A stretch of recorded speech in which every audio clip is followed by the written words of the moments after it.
Hello and welcome to 4315, sponsored by the great folks at Labor Lab. Today, John and I are speaking with Matt Luttrell, chairman of Kentucky's Amazon Labor Union chapter. Hi, Matt. How are you doing today? I'm doing pretty well. A little bit early for me, so good morning to all the listeners. Yes, yes. Good morning. Let's see. Let's just jump right into it.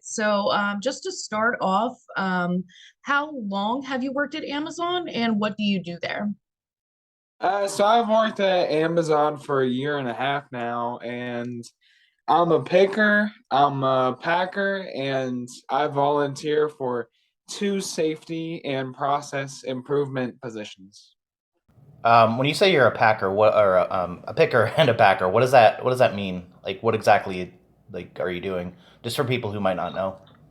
So that means my home department, when I started my job, I was assigned the role of a picker. And then around October of last year, I was forced to go and train in pack.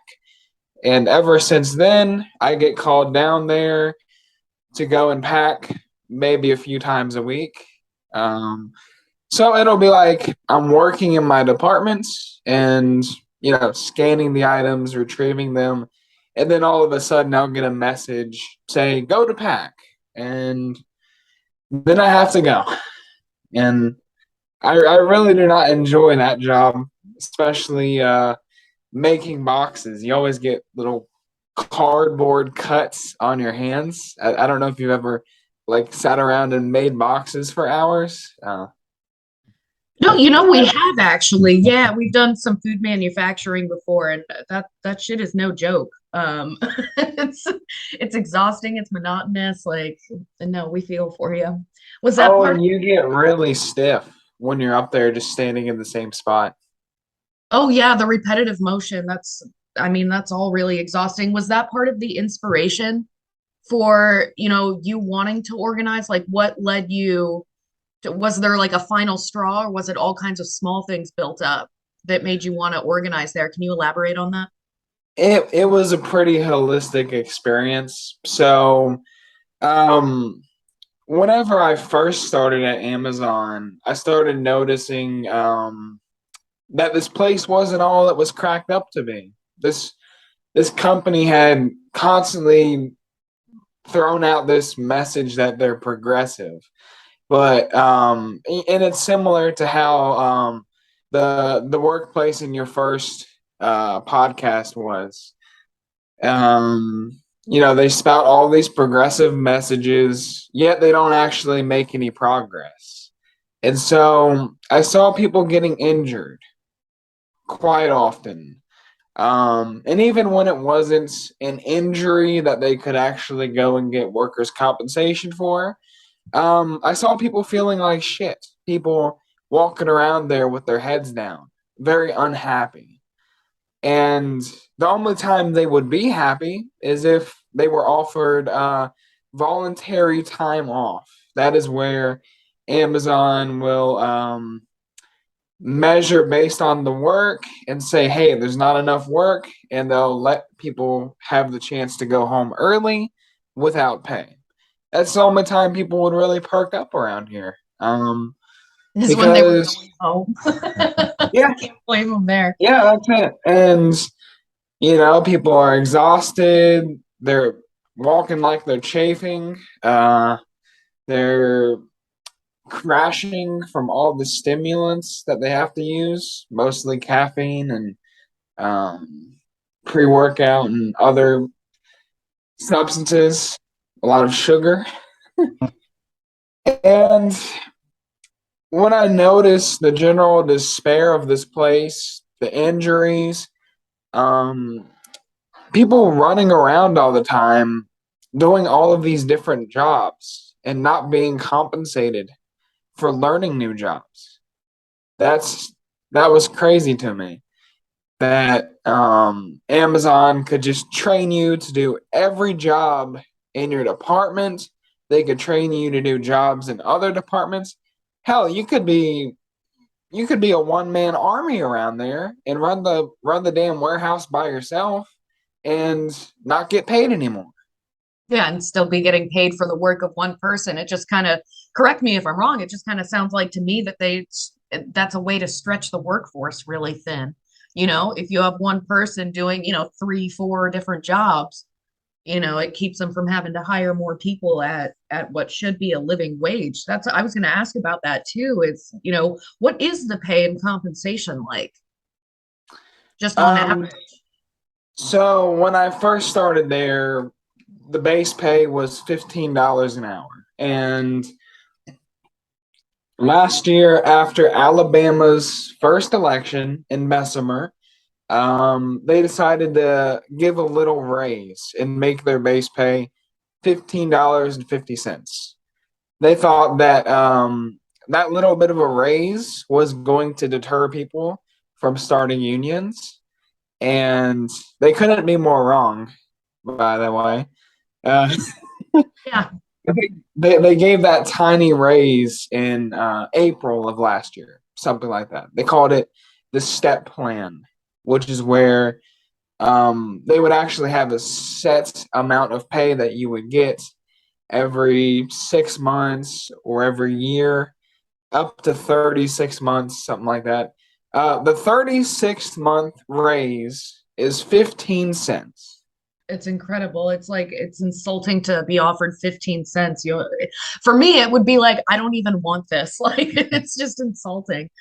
The other thing that bothers me too about the pay and compensation, it's like these companies, like you said, these companies that purport to be progressive that offer that $15, minimum starting wage, whatever. I mean, we all know that $15 is essentially a poverty wage now, especially with the most recent inflation and all of that. Like, are people struggling there, to pay their Oh, bills? Like, because I know from myself, I don't think I could live on $15 an hour anymore, pretty much anywhere in the country. oh, absolutely. People are struggling, and what I say is there was some Democrat that DM'd me on Twitter. I don't remember which state she's running for exactly, but she's a part of the Fight for 15 movement. And I said, "Hey, right now it's more like 25 to survive. What are you talking about?" And um I'm sorry, I love that. Change it from fight for 15, 25 to survive. That yeah. I love that so much. And I want to say, just going more towards the compensation. So, if you're on day shift at Amazon, that's all you get is the base pay. If then that brings me to why I work night shift, just for that extra $1.50 an hour, that shift differential, right? So you're and that's why night shift pays more in the first place, because you're sacrificing your health and your safety to get a little bit more money, just to keep up with the Joneses a little bit more. Which that's not at all what you're doing. You're just trying to survive. Um, Yeah, Basically, you make $60 a week more than somebody else. there was one more thing about the workplace conditions that I wanted to touch on. I know when we were chatting earlier that you had mentioned the way that your breaks operate. And I found it to be so disturbing and frustrating that this is the way they do breaks for you guys. So, can you tell our audience the way in which they expect you to clock in and out for breaks? So yeah, you could be anywhere in the building before your break. So let's say you're on the fourth floor, and the break room is really far away. So you're picking on the fourth floor, and it's about 5 minutes before break time. You pretty much got to work as fast as possible in those 5 minutes, and you have to make sure that your last scan is perfectly on time. It's not like another job where you get to start walking to the break room at 5 minutes early, because they count your last scan, and they also look at how good your productivity was before your break. So that means they call it, their metric is called strong finish. And so if I were to start, like, get my last scan 2 minutes before break time started, and then I came back from break on time, then I would actually be 2 minutes late from break, depending on if I would have got my next scan immediately, if I would have picked my next item immediately. Um, so, and then what they count against you is they look at everybody's break times and they compare them to each other. And whoever took the longest break in your department, well, on your shift in your department, then you just automatically get a write up. It could be 1 minute. You could be 1 minute late from break, but you took the longest break, right? It took you the longest to get your next scan. So, you have to walk down 3 flights of stairs, saying you're on the fourth floor, and, try to get to the break room somehow. And you might get, like, to enjoy about 5 minutes of your break. And really the whole sitting down and comparing everybody's time cards, and times for breaks just feels like another way to divide workers. This also kind of puts into context the whole, like, it helps to really clarify why these stories have come out about Amazon workers whole pissing in bottles, basically. Like they're afraid to take their breaks. I believe, and we believe, that a break starts when you get to the break room. Your break ends when it is time to go. That is your break. So you deserve that entire 15 minutes of rest and relaxation, just to kind of recover a little bit. And I've brought this up to management. Like, maybe they should have a place where you go in the break room, you scan your badge, that confirms that you're in the break room, and then you scan your badge on the way out. It's not the same thing as clocking in and out. It's just like, how you would scan your badge when you're trying to get through the turnstile, right? Yeah. And then that would time your break so that they wouldn't have to look at the scans anymore.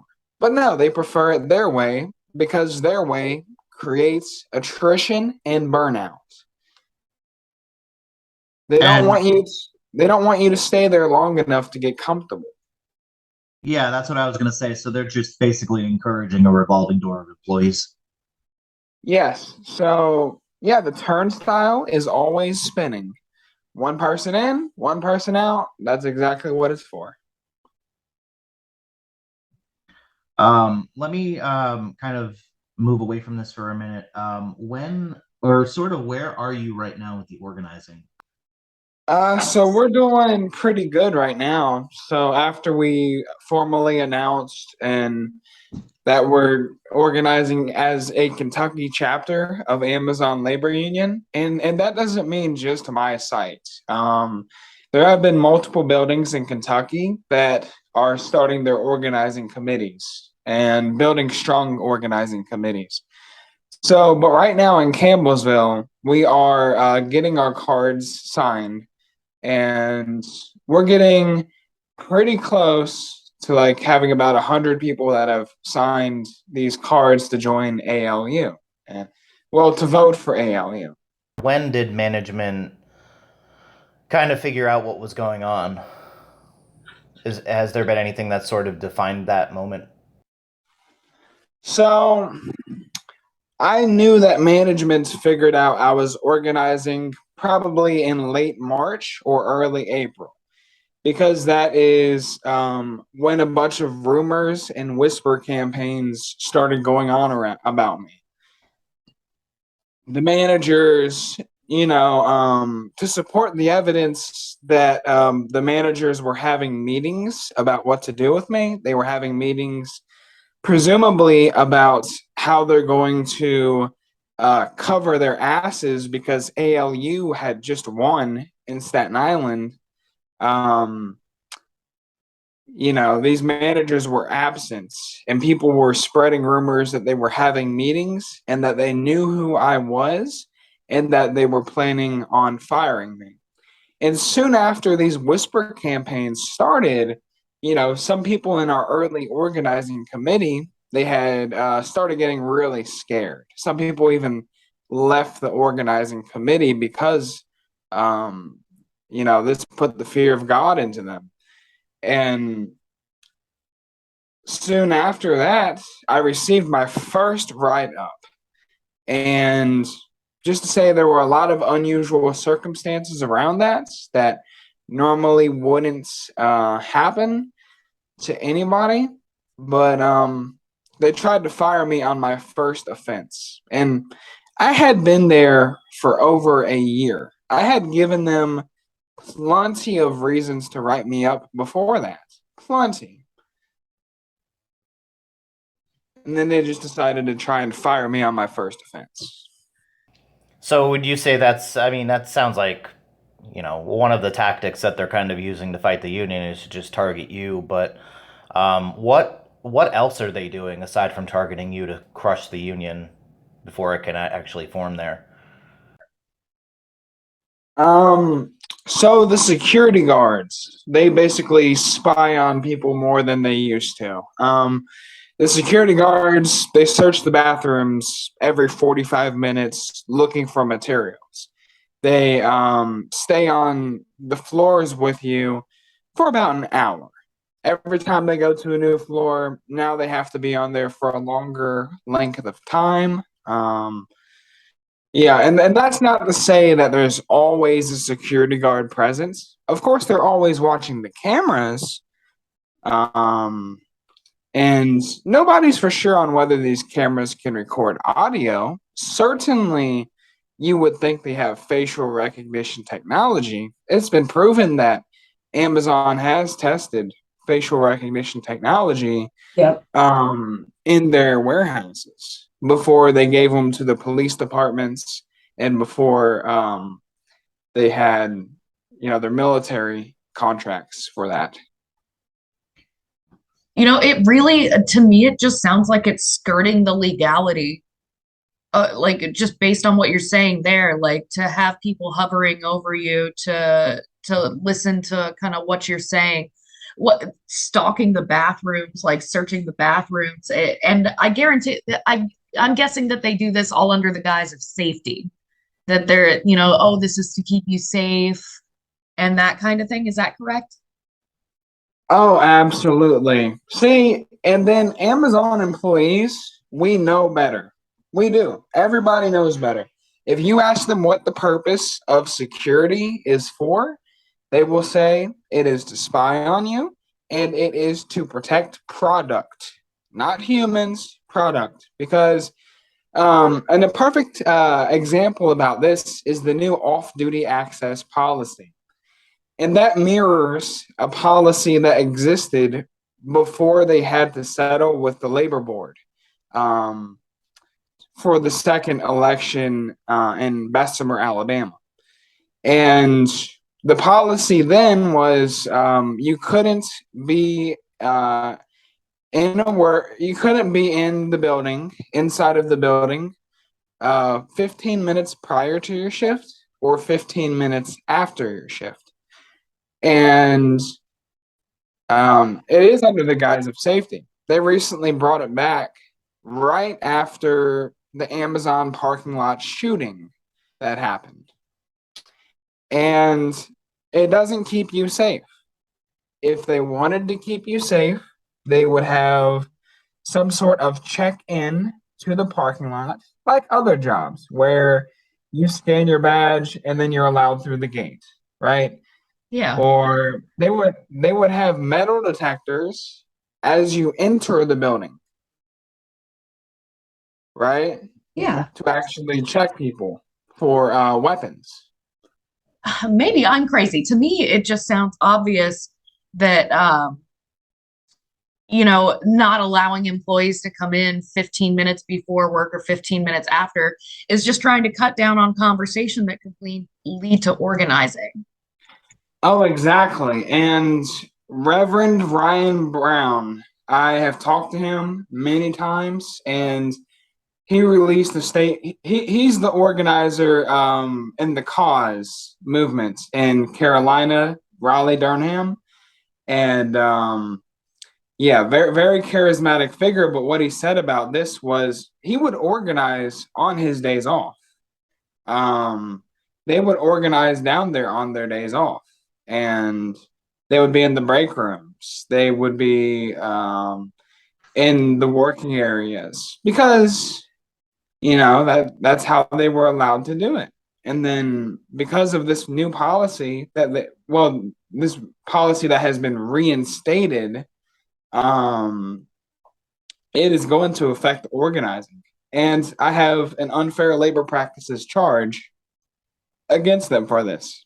I have a lot of ULPs against Amazon. Every time they wrote me up, I filed a ULP. When they called the cops on me, when we were out there passing out union cards and flyers and surveys and all that good stuff, they called the cops on us. And, I was allowed on Amazon property because I'm an employee. And so was another person that was helping me with that. He identified himself as an employee, even, they could see his badge. He was just from a different warehouse, but that doesn't matter. And just for anybody who might not know what a ULP is and kind of how that works, did you want to kind of talk about that for a minute? Oh, so unfair labor practices charges. You can file them at any time with the labor board. Basically, you have to have a connection between them knowing that you're organizing a union drive, that you're engaging in your Section 7 rights of the National Labor Relations Act, and you have to connect your activities to retaliation. And even if management has the knowledge that you're organizing, that is grounds for unfair labor practices at any time you're retaliated against.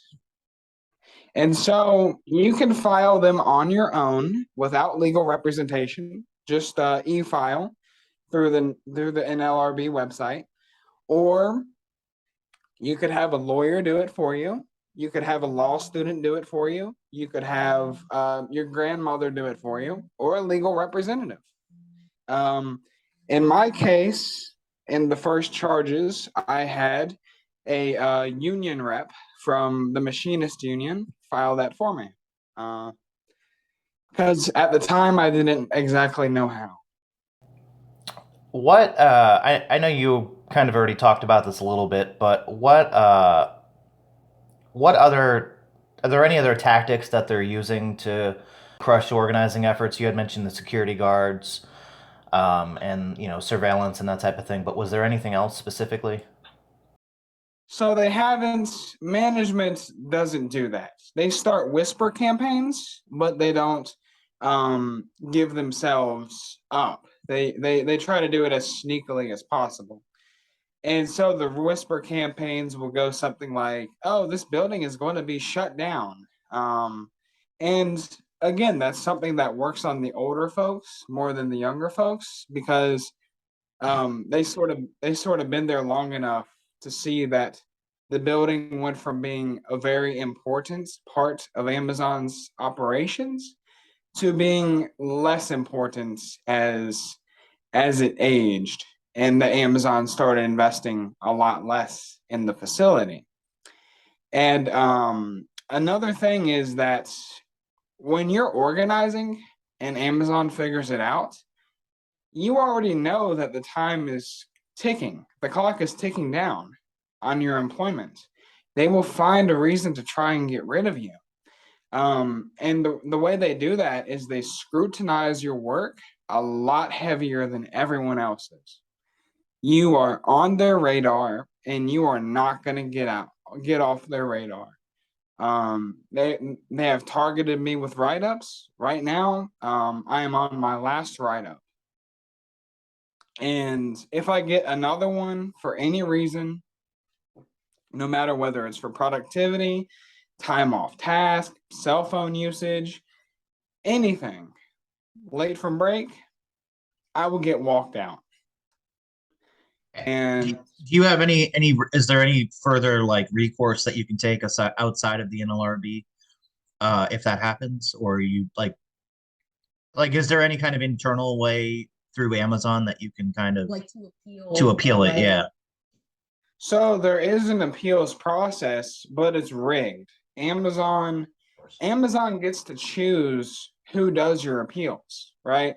So Oh, if you do an appeals process through the panel of associates, they choose like 2 managers and 3 of your peers. And typically the people that will get the opportunity to review your case, they will be managers' favorites, as it is.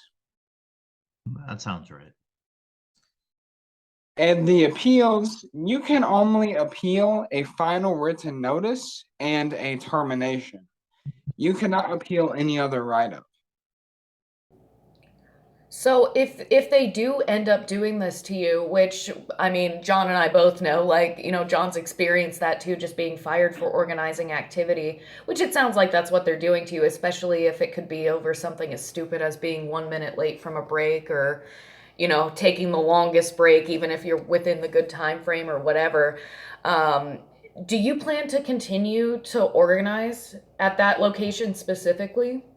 Oh, absolutely. And you know what? I will have even more zeal and vigor and a fire lit under my ass because I will be out there every day. I will have my table set up with all the things that I need, the signs, all of that stuff I already have made, and I will be out there every day, meeting with people, breaking bread with people, winning hearts and minds. And there's county property all around the fulfillment center.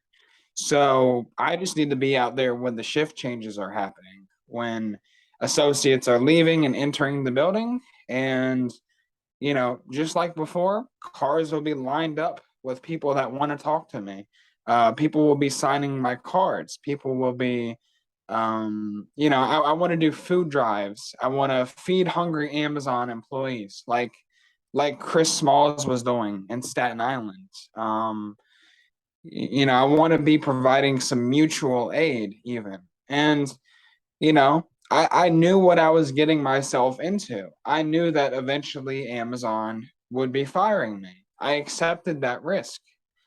And, I'm still fighting as hard as I can to keep my job as long as possible because, I'm the main person on the inside. And all my other people have been operating under the radar while I have been absorbing all of the heat so that they do not get that same heat because I knew I could take it. You had mentioned breaking bread with people and that type of thing, which kind of is a good segue into a question I was going to ask you. What strategies are organizers, or you specifically, what are y'all doing to combat these tactics that they're using against you? So you have to constantly offer reassurance to your people, constantly, because people, they get scared, or let's say they don't see something happening, like you haven't engaged with somebody in a while. Typically people don't have the longest attention span anymore. So if you haven't engaged with somebody in a while, what do? Well, they become a little bit apathetic, right? So they become a little bit like they don't care either way. And yeah, you have a lot of people, they claim to not have a bias or not be making a decision, But when it comes down to the nitty gritty, if they're not engaging, if they're not active, then them saying they don't care either way, that means that that's a vote for management. Um, the action of not taking action, right? And Yeah. so, yeah, constantly engaging with people, clearing up the rumors, telling them why it is illegal for Amazon to shut down, bringing up cases in the past where, like sometime in 1965, I think it was, there was a Supreme Court case over a newspaper company deciding to shut down because because of a newspaper guild union that was elected. But he didn't give the reason for that. He said, "Oh, we're in financial trouble, so we decided to go out of business completely." And educate people. Amazon will not do that because if they go out of business completely, they're also not even allowed to start a similar business within a while, right? So Yes. that's the only way they can legally shut down is if they go out of business completely. And this is a huge company like Chipotle and Heine Brothers, places like that. They have closed stores recently, and they did that because they had unsafe working conditions of years prior that they used as an excuse. But Amazon can't do that because so basically we're the only thing between Central Kentucky and Nashville. So logistically, they need the site, even if it's mostly for returns. Because Amazon does have whole fulfillment centers that are designated as return centers. Amazon has to be as close to the customer as possible to guarantee that 2-day shipping. If they don't have that fast shipping, people will not subscribe to Prime. People will not open up a Prime credit card. People will not take advantage of those benefits that make Amazon a shit ton of money. And they will also not even finance their products, which is common. Amazon gets some of that interest that is occurred through people spending above their means on their credit cards to buy Amazon products. So Amazon cannot afford to do that, really. Yeah, it sounds like you guys are in like a really unique position. Just even geographically, just in a unique position where all of this fear mongering about, oh, we're, the plant's going to shut down. I mean, I didn't realize that. It doesn't sound like they're really in a position to be able to do that, unlike Starbucks that has a Starbucks on every single corner. And all it is we have to overcome that fear. For the majority of people to get behind this, we have to just overcome that fear. Because like I said, this area is very traumatized. When those generations that Fruit of the Loom was here as the major employer with more than 4,300 in their workforce, this was a middle class area. And then as soon as Fruit of the Loom left, everybody was on unemployment, even a special unemployment program for this area. And then Amazon came in and paid $7.50 an hour. When before they had a good paying job that was about to unionize, that just went off to Honduras or somewhere in Central America, I think. So people like the ones who they have relatives that experienced that sudden job loss and having to struggle and watched all of the foreclosures that followed. They're traumatized and think that it will happen again. Like I say, this is a company town for all intents and purposes, and it's not just Campbellsville. People commute from all over central Kentucky to get to this place. Is there any general advice that you would want to give other organizers who might be thinking about starting to unionize their own workplace? So you have to be very engaging with your peers as much as possible. People people don't have the longest attention spans. They're used to instant gratification, like things just happening at their fingertips as soon as they want it to happen. And Chris Smalls and the ALU were really able to keep people engaged. At most warehouses, you're not going to have the same advantages as New York did, especially in the South. Yeah. If you're going to organize in the South, you're most likely not going to have a public bus stop to camp out at. You're most likely not going to have salts coming to the workplace from other unions or salts coming from other working class organizations like the Communist Party USA or the Democratic Socialist of America, Socialist Alternative, so many that you can name. And that's part of what won Staten Island was they had people coming there explicitly to organize. So in the South, everything has to be organic. And you have to spin your union off as being as independent as possible because people here they don't trust anything that seems to be an institution.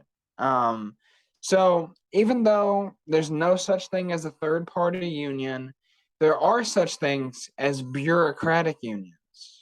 And if people think that it's going to be a big bureaucracy, they're not going to get behind it. The anti-union opposition will always rear its ugly head, no matter where you're at.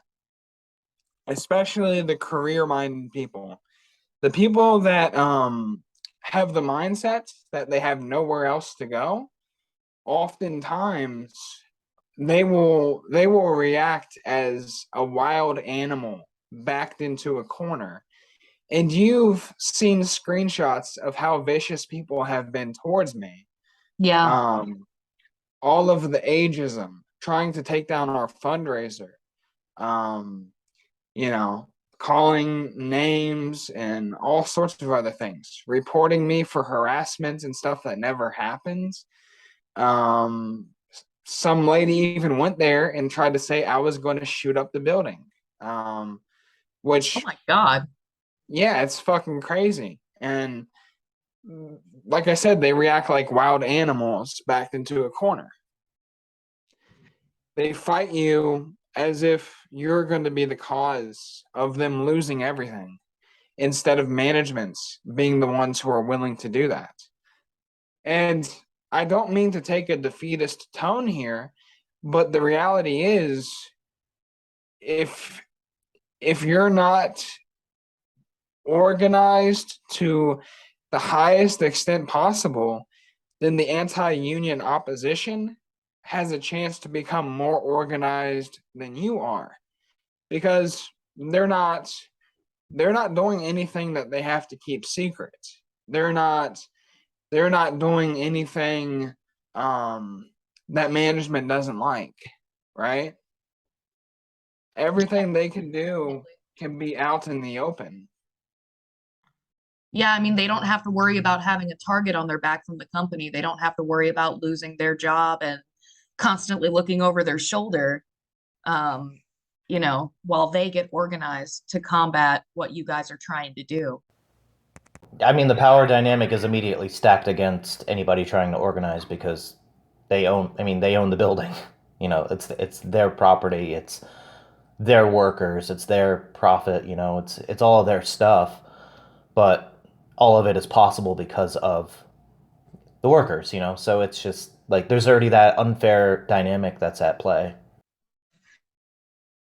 Oh, absolutely. And when you I mean, this is true for any kind of hierarchy, and especially when it comes to, keeping people constantly chasing their paycheck, keeping people, constantly on the brink of hunger. It's a very powerful weapon that capitalists utilize. Yeah, 100%. You did mention a fundraiser, which we do want to link alongside the podcast. Can you tell us more about that fundraiser? So we chose a fundraising platform called Zephy, and they're actually really good. They're the only fundraiser in the United States, oh, well, in North America, that does not charge any fees. And even if you go on there with a credit card, and make a donation, they're not going to charge a fee. You keep 100% of that. And so that's for general organizing purposes.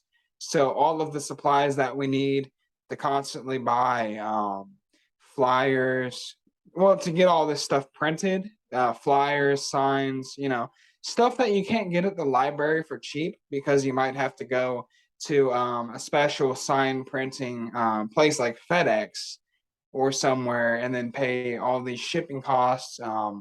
It's also there so that if somebody does get fired or retaliated against, they have a safety net. We are definitely going to link that fundraiser underneath. Underneath, you'll see the link below.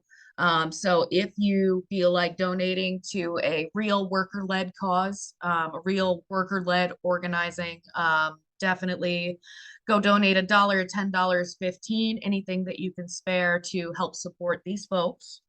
Are there any other like social platforms that people can find you on, like Twitter, Facebook, Instagram, any of that? So our Twitter handle is at Amazon Union of Kentucky, uh, Amazon Union of KY. That's how it will look.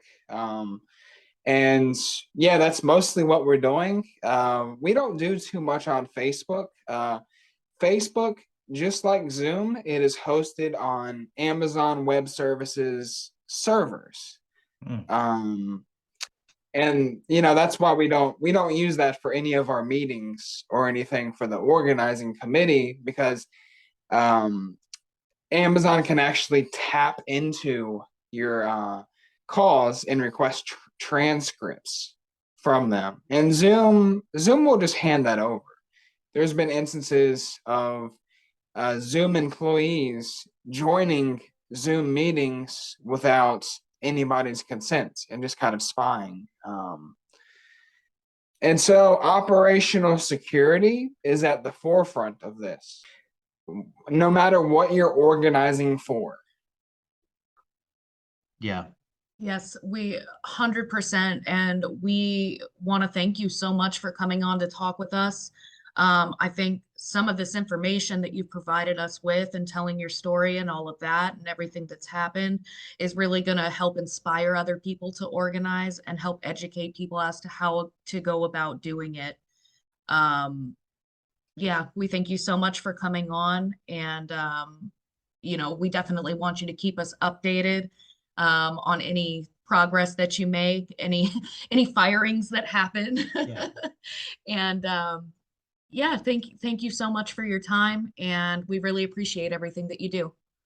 And I am very grateful for y'all for giving me this chance to share with people my experiences, and hopefully the audience can relate to everything, to a lot of things at least, because I can't express how important it is to be able to relate to somebody else's experiences, or to at least form some kind of connection that will help you. It'll help you remember, and it will help you in action. Yeah, 100%. Thanks for coming on and talking with us. Oh, absolutely. I will do it again.